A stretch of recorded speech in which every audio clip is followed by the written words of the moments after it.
Once again, I thought about all the oppression that is done under the sun.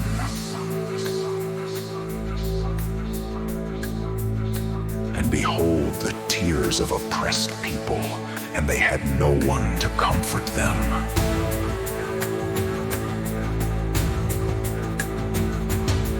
Power was in the hand of their oppressors, and there was no one to comfort them.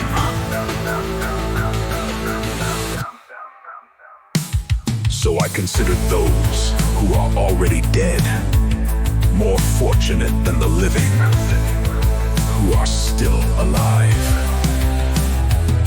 However, more fortunate than both of them is the one who has not yet lived, the one who has not seen any of the evil acts that are done under the sun.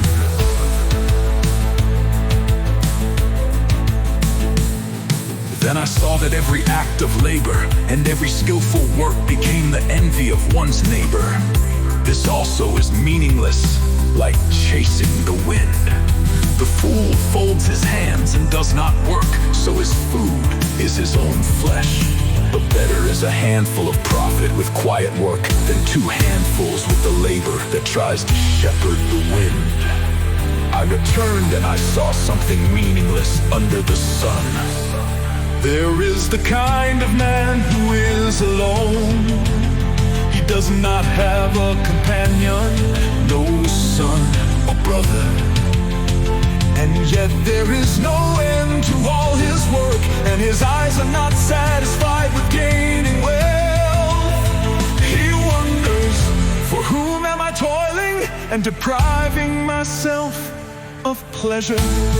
This also is meaningless, a bad situation. Two people work better than one. Together they can earn a good wage for their labor. For if one falls, the other can lift up his friend. However, woe to the one who is alone when he falls. There is no one to lift him up. If two lie down together, they can be warm. But how can one be warm alone?